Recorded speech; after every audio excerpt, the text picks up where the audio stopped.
Line's good. Never on. Whoa. Hard. Hard, please. Come on, Brent. Line's good. Got real close. I hear high, right? Try and hit 2/3. Have they saved it for her? Yes, they have. Ooh, welcome to Game of Stones, everybody. I am Sean Graham. Scott, not alongside, as always. He is off trying to figure out who exactly put the bump in the bump, ba-bump, and whether or not that's the same person who put the ram in the ram-a-lam-a ding-dong. But have no fear. We are alongside with you for an episode that I'm very much looking forward to. We mentioned in our last episode the situation going on in the United States where USA Curling had expelled, essentially, the Grand National Curling Club, which kind of works like a provincial association here in Canada. And we touched on some of the reasons why, the financials behind it, but we really wanted to do a bit of a deeper dive into what was going on, why this had taken place. So reached out to the Grand National Curling Club, and we're very pleased that Kristen Conrad was able to join me to talk about what's going on, the way in which GNCC is set up, some of the background to these current issues, what this could mean for players moving forward in the region, and just in general get a sense of where things stand as we head into a new season for a lot of folks. And it's interesting in the United States, particularly GNCC, they do have a lot of arena clubs who are in the midst of seasons now, playing in the summer, but also have a lot of dedicated facilities who are ramping up. So interesting time for GNCC. Should note too that even though the decision to expel GNCC was announced, there still is going to be a vote coming up in the fall to make that official. So things could change moving forward, but as it stands right now, the Grand National Curling would no longer be fully affiliated. So a lot to get to. It is a complicated situation. So let's get right into my chat with Kristen Conrad. All right, and Kristen Conrad joins me now. Kristen, how are you doing today? Hi, Sean. I'm doing well. How are you? I'm doing really well. I appreciate you taking the time to speak with me today. I know it's a busy time for you and the rest of the folks down there at GNCC. So let's get right into this and a little bit of a primer, because the majority of the folks who listen to our show are based in Canada and might not have a good sense of how curling governance works in the US. So for anyone who doesn't know, what is GNCC and what is its relationship to USA Curling, and how does the general structure work for rec level clubs? Yeah, kind of a large question. So I'll kind of break it down into history first. I think the history is a really key thing. So the Grand National Curling Club, or GNCC, is the largest and oldest region of USA Curling. GNCC actually started in I'm going to be quoted on this, 1867. And so we're about 155 years old or so. And we were essentially the first organization to bring curling clubs together in the U.S. One of the oldest organizations of that size anywhere, actually. And we existed as a service organization for all those years. And in the 50s, the GNCC really had no intention of being that national governing body. And so it broke apart into what we now know of as regions. And the USA Curling Association was essentially created from that division. So you then have the overall NGB, which is USA Curling. GNCC became the region in the eastern side of the U.S. At the time, it was largely just the Northeast, right? But we've now grown to include the Southeast as well. And then, of course, you have about 9 regions altogether across the U.S. So the regions, and I can speak for GNCC, I can't speak for any others, but I believe we're all volunteer run, right? So it's a completely volunteer run board. We're all curlers. We're all usually heavily involved in our own clubs as well. And then USA Curling has more of a staff. They do run a lot of volunteer committees and things like that as well. But they have an executive board and actual staff positions that are paid. Okay. And for you at GNCC, is the focus on the rec level and the grassroots clubs? Is that really the purpose of the organization, to organize around the rec level player?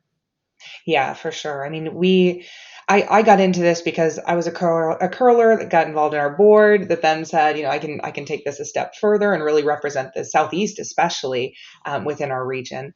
And so for me, we serve the clubs and the curlers just as the club serves the curlers, for example. We're kind of like that next level up. So our interest is firmly grounded in serving our member clubs. Okay. Now, I think for a lot of us in Canada, and Scott and I have said this on the show before, that when we were trying to think of this, it was kind of in the sense of the member associations here, which are provincial, with the exception, of course, of Northern Ontario, which I know gets a lot of people out west angry that Northern Ontario is a thing. Sure. But when we think of, or at least for me as somebody who plays in Ontario, what the Ontario Curling Association provides is a couple things. It provides support to clubs, including help with insurance and things like that, while also running events that lead to the national championship. So there's kind of like that parallel track of support for the grassroots and the rec level clubs, while also feeding into the national elite level programs. Is that a fair comparison for us up here, to look at the regions in a similar way to our provincial member associations? It definitely is. They're really similar in that way. GNCC actually provides insurance, which is something not all regions do, but we've provided it for years and years, and so it's something that's kind of historically ingrained in us. We also provide stone rentals to get clubs up and running.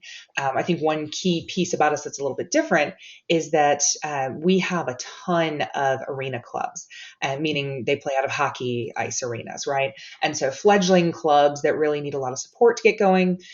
Within our region, we have the mentor program. We have a stone rental program so they can actually get stones. We have their insurance. We have all kinds of resources, including several funds to one, start a juniors program, two, start a dedicated facility of their own, and then three, to recover from any catastrophic incidents. So GNCC having been around for a long time, we've got some trusts that are involved as well. And so we have a fairly big balance sheet compared to some other regions as well. Yeah, well, I mean, it's a big region, right? If you're looking at essentially the whole East Coast, right? That's a pretty big region. And roughly how many facilities or I shouldn't say facilities again, because you say arena, arena clubs. How many clubs are members of GNCC? So I believe right now we are at 76, and some of those are, I would say maybe 10 or 12 are paper clubs, which means they're kind of, and I don't know if you have this concept in Canada, so kind of explaining this, but they're clubs that don't necessarily curl out of a location.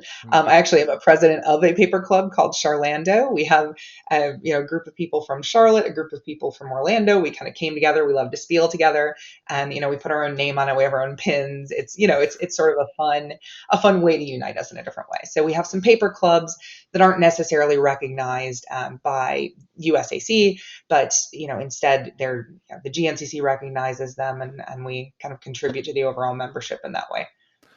Yeah, the Charlando. I don't know who runs the social media, but I know during the Curlers Who Cook at the start of the pandemic, Charlando was killing Yes. it. That was usually that's me and Bill Morrison, who's also on our squad. Yeah, y'all were crushing it. So thank you. It was fun.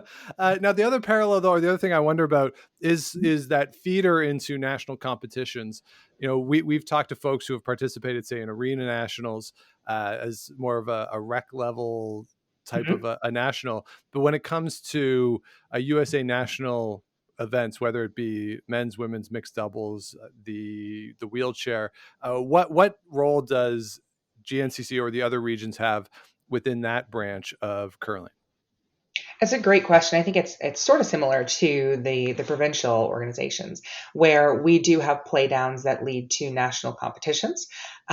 Generally, when we have athletes who are, particular stars in the curling world, let's say, we don't necessarily have a Brier or a Scotties or anything like that. We do have our high performance program that's run out of the Midwest. And so when we have a particularly good curler, they usually, they can kind of curl from their club, but more often than not, they kind of move to the Midwest to be part of that high performance program. And so it's kind of all run from the center of the country a little more.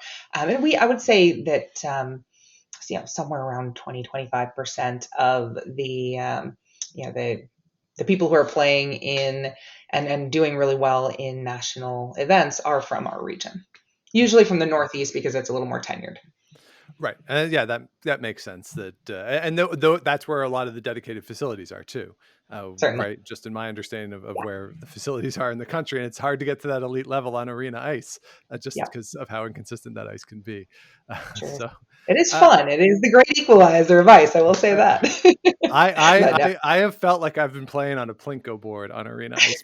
Like, it really has felt like that. But it is fun. You're right.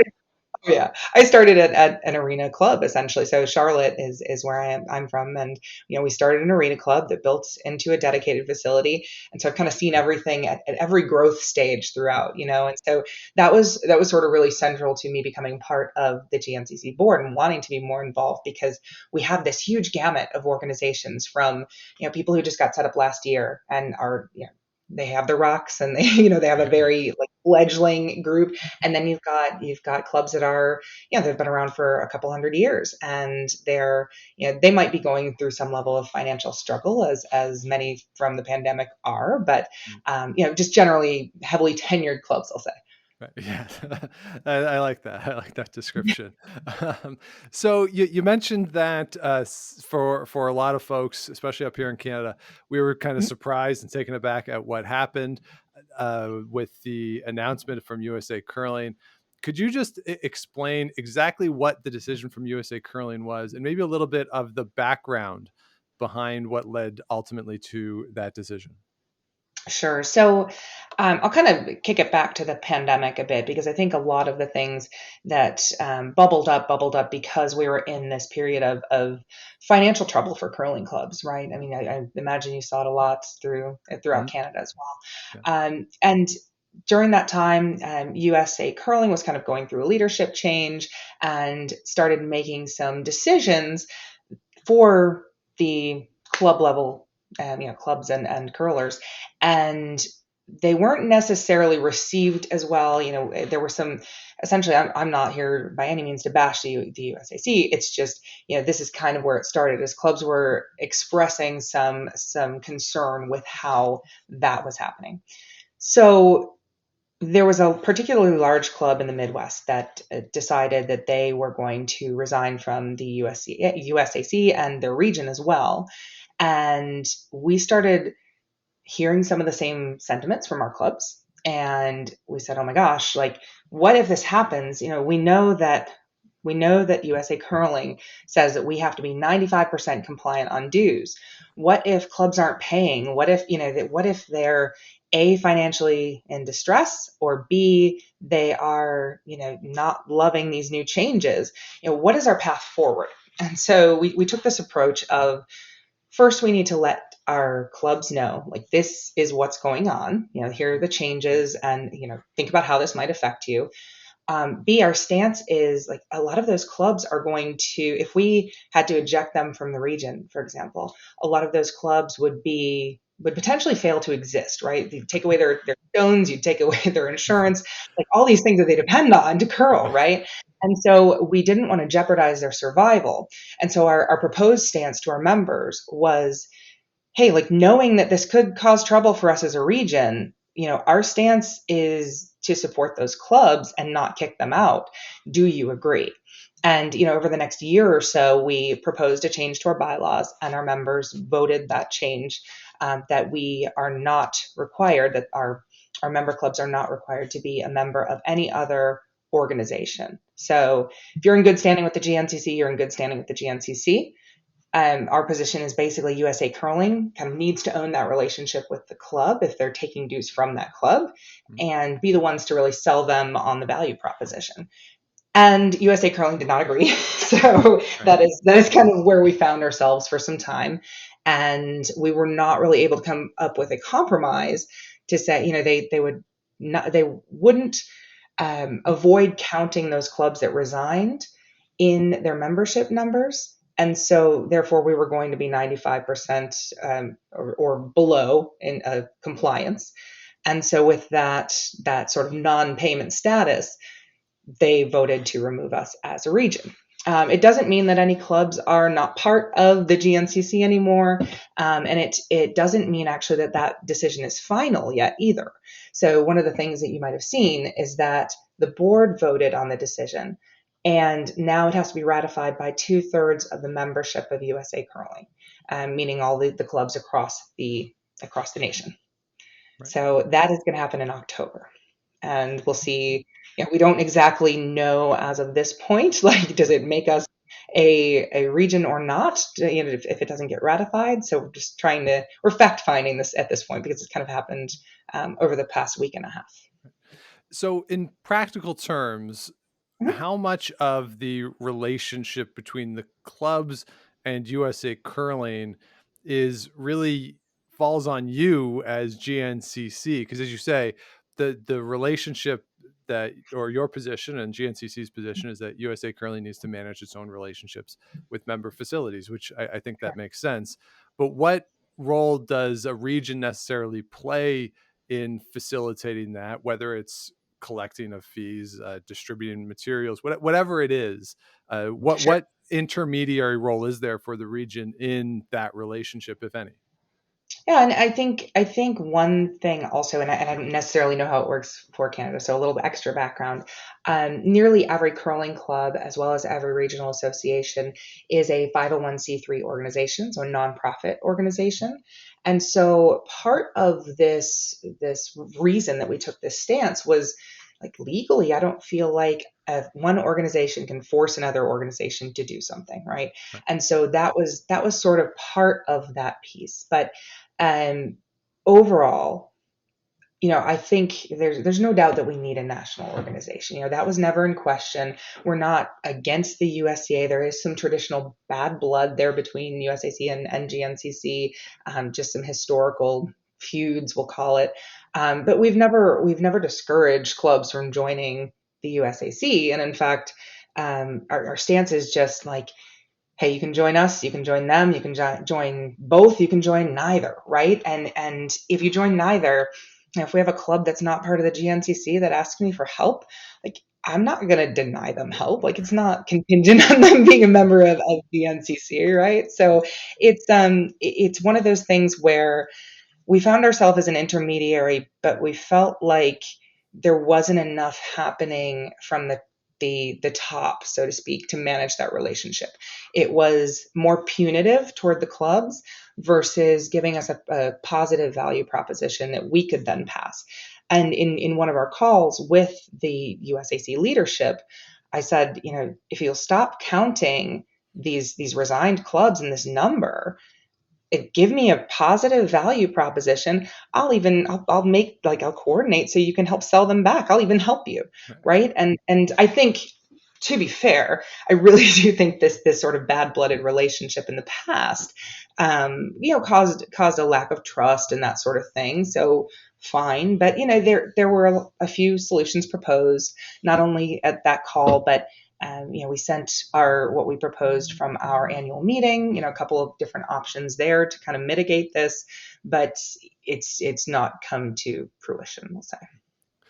And now we don't have to get too much into then the history of it and the long-term bad blood, but is it basically financial, or is there personality conflict? Like what does create, I mean, obviously a lack of trust exists between individuals, like human beings, that sort of facilitates that.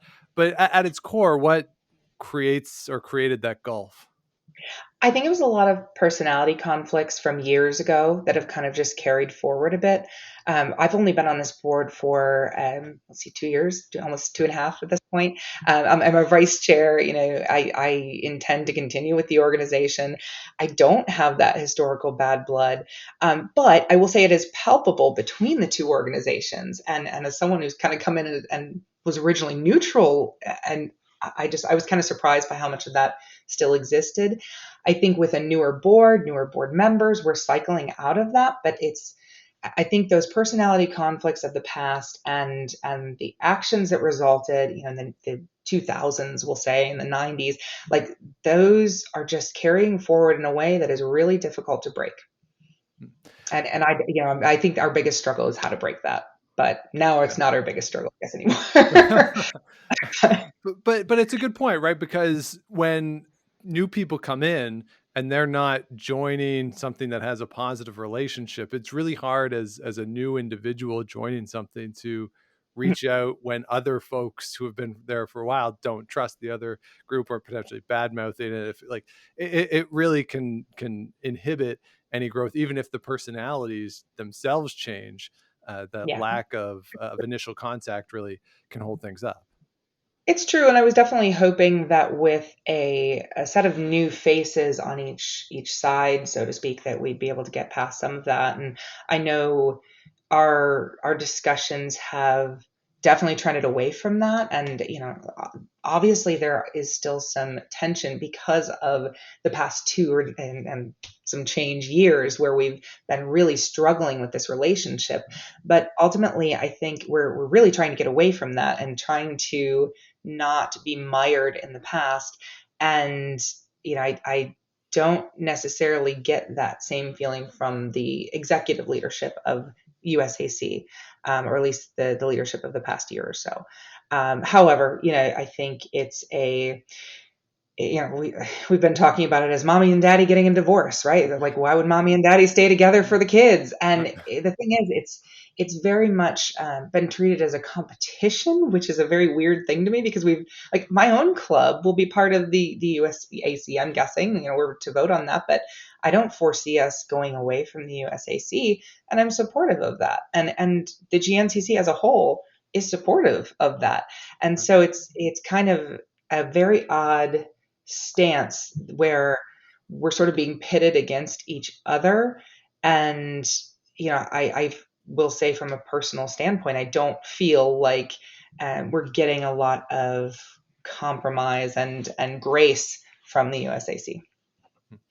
Well, since it's been over the last 2+ years, obviously that has corresponded with the pandemic and Yeah. the realities of that. You mentioned the financial difficulties that a lot of curling clubs have had. Certainly, the same has been true in Canada as in the United States. So how many of I'm not going to ask you about USA Curling's balance sheet and what the potential ramifications of that, but for your members in particular, what have you heard from them about the financial struggles? I know there are arena clubs that haven't been able to get back to their facilities. Even now, the ice time has been in really hard to find, or in some cases just arenas closed, and paper clubs might not be getting together as much, so maybe the financials are a little different. So just in general, what have you been hearing from your members about the financial realities of the past 2 years for them? Sure. I think there was a huge decline in membership overall that never really bounced back. And even with the Olympics, we're still not completely, many clubs anyway, are not completely bounced back to that pre-pandemic level. So we really lost a lot of people and they didn't rejoin, right? And so that's not just an effect on arena, that's an effect on dedicated clubs as well. We have a lot of larger dedicated clubs that really suffered, and a few that almost had to close their doors because of dwindling membership, not being able to get back on the ice for a very long time. When you're operating at, we're all nonprofits pretty much, as I said, and you're operating at little to no excess funds, and that only can stretch your bills for so long, right? So a lot of it was kind of deciding what's that magic number that we can charge our members and not have them go away, and what can we afford with that number. And, I think that there are, somebody kind of put it really interestingly the other day, and that there's this sort of hierarchy of impact and finances. And the club curler is generally most impacted by his or her club, second most impacted by their region, third most impacted nationally. Yeah. And so theoretically, you'd expect your dues at your club to be highest, region to be second highest, and then national to be lowest, right? And I think that was kind of a really smart way to look at it. It's not the case of what we have right now. And so I think that's part of the reason that a lot of clubs have been looking at that going, that's a big number per person. And just the number is $34 essentially per person, which doesn't seem like a ton, right? But if you're fighting dwindling membership numbers, you're fighting keeping the lights on, it makes a difference. And so especially in big clubs where they're saying, I've got to cut a $20,000 check, a $10,000 check, like that $10,000 goes a long way. And so it's that's the sort of thing that we were hearing, especially in the very beginning, where we had to decide how we would respond and, whether we would essentially eject those clubs. And how much of the discussion too is, because I know for me as a rec player in Canada, when I think of what the fees are for me for the national organization, is sort of what do I get for it, right? The most obvious visual representation of what you get for it is the national championships. And, USA Curling has to run. I don't know if any of their championships would generate revenue for them the way Curling Canada, like the Brier and the Scotties, generates revenue. But even at that, you still have to run non-revenue generating events, mixed doubles, wheelchair, the juniors, mixed, like all sorts of things. And so that's the most obvious representation of what your membership fee goes to. So I could see how rec curlers would say, well, I'm not going to go play in that. I don't need it. I don't need to pay that. So, is that the sort of thing where if GNCC is providing rocks to a club, okay, I can see the return on the investment for being a member of GNCC. Is it a case where you were hearing from clubs and from players that they just didn't see what the return on investment was for that membership and for those dues? And is that part of what guided the decision-making process for you to not expel them? Yeah, I think that's definitely fair to say. That said, we're definitely not responsible for their value proposition, nor do we say like their value proposition isn't good, or that's really sort of outside of our purview. So I don't want to comment too much on that, but I think that is certainly the sentiment that I'm hearing today, even from this whole situation that we're in across social media. And I think it's debatable. I think there are a lot of things that are provided from a national level that lead to a lot of awareness and things like that. It's again, their value proposition is not at all our issue. It's more. I will say, like, we would love to have more to sell people on if we're to be the middleman, so to speak. Yeah. But we said we're not going to be the middleman here. It doesn't make sense to us, right? However, I think that is one of the sentiments. And then there's also been numerous cases of national events held where the clubs had a grievance or that sort of thing. And so from a club leadership perspective, there are some situations that exist in that realm. And again, we are taking a step back from that and saying, like, we get it. You are a club, a fully functioning entity. You can make your own decision. If you choose to be a member of GNCC, great. If you choose to be a member of USAC, great. If you choose both or neither, that is your decision. And like, we can only do so much. We're not going to force anybody, and that's kind of a decision that's supported by our members, right? But that leads to this lose-lose situation that we're in, where USA Curling says, well, our bylaws and our policy says that you must have 95% of your membership paying us, and if you don't, you're not going to be a region anymore. And then our other option is eject clubs and hurt those clubs. So we chose to inconvenience clubs rather than to hurt clubs. It's kind of what it came down to. So on a purely just day-to-day basis, if I'm playing in I don't know, let's take our friends in Potomac at the Potomac Yeah. Curling Club, for instance. If this goes through in the fall and GNCC is expelled, for the average player, what effect will this have on them, do you think? And sort of, how does the day-to-day or once a week rec player going out who I'm sure there's players who are members of clubs who maybe still don't even know that this has happened yet, because it is the summer and they're out of season. Right. Just like, what is the practical impact for players throughout the Atlantic seaboard? I would generally say 95% of curlers don't have any sense of what the GNCC or USA Curling do. You know what I mean? It is wholly club based. And so, like, fairly, and we wouldn't want necessarily casual curlers to be all that worried with what's going on at the governing body level. So I would say like 95% of curlers are going to be pretty well unaffected as long as their club is unaffected. And so that's where the question comes into play, right? Is the club affected by not being a member of any organization?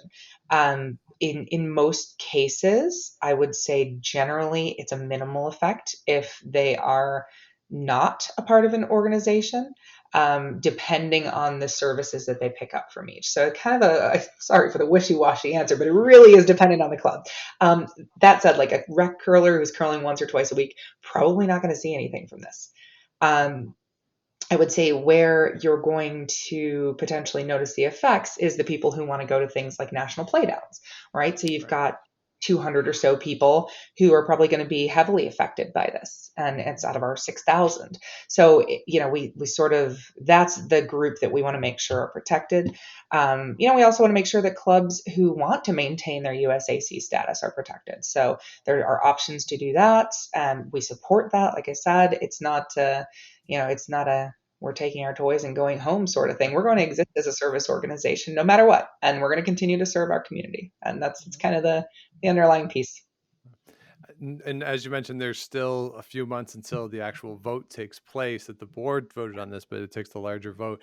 Is there anything that is upcoming between now and October that could change things in any way? Or is this 100% going to a vote and we just see what the result of that vote is? It's a great question. There is a judicial hearing, and we intend on putting together a case for that, and that's with the USAC. We'll investigate any avenue that makes sense, because I don't think it necessarily makes sense for us to exist separately in the way that we exist right now. I would rather see us come to a compromise and leave the GNCC as a region. Let there be, a separate membership category of people that are, not part of the USAC. We give them access to win them back if they want. But, I still think there's opportunity for a compromise, perhaps. However, the likelihood that happens, based on everything we've been through in the past 2 years, I'd say is pretty slim. I would say it's probably going to go to a vote in October. Okay. And I would say until October, even though we have clubs curling in the summer, especially in arenas and things like that, again, average curlers are not going to see very, very much effect from this. Right. And so it's certainly an interesting scenario, particularly, we joke all the time, at the start of a new quad, everything changes. I didn't expect this to be one of those changes. But for anybody who wants to learn more about GNCC or follow along with as this plays out over the next few months, what message would you have for them, and where would you point them to go to keep tabs on what's going on? Sure. So we are, as soon as we get information, we're making sure we update our membership, so specifically the GNCC clubs. But we do have a place on our website, gncc.org, where we're starting to put in all the announcements and documentation and things like that, people, if anybody wants to do a little light reporting work of their own, they can go on and check it out and to see, kind of how we got here and then what's, what the communications say specifically. We're working on some FAQs to help answer some member questions and questions that we're getting from outside of our members even. We've gotten a lot of support from across the country, so really grateful for that, and from Canada as well. So thanks to everyone who's reached out. So I'll say that. But it's, I think it's human nature to have some questions. It's human nature to want to point some fingers.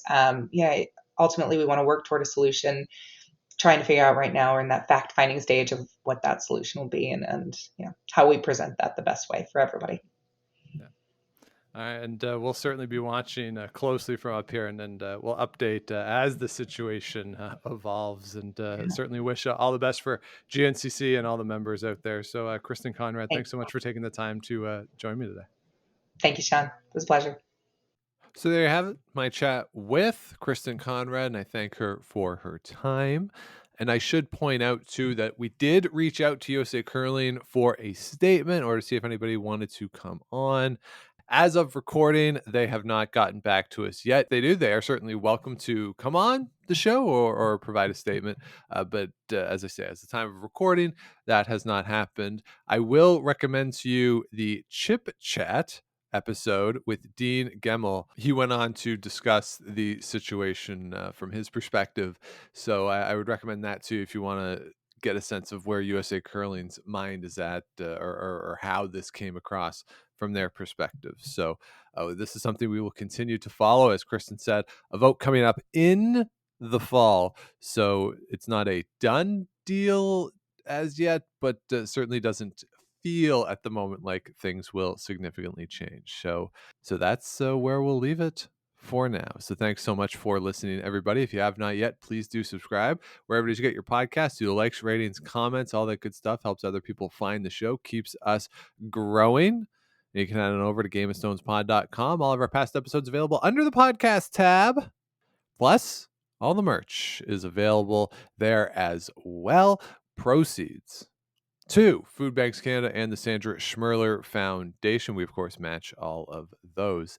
And, of course, do follow along with everything going on social media at Game of Stones Pod on Twitter, Instagram, Game of Stones Podcast on Facebook. And if you want to let us know what you want to hear, just reach out, GameOfStonesPodcast@gmail.com.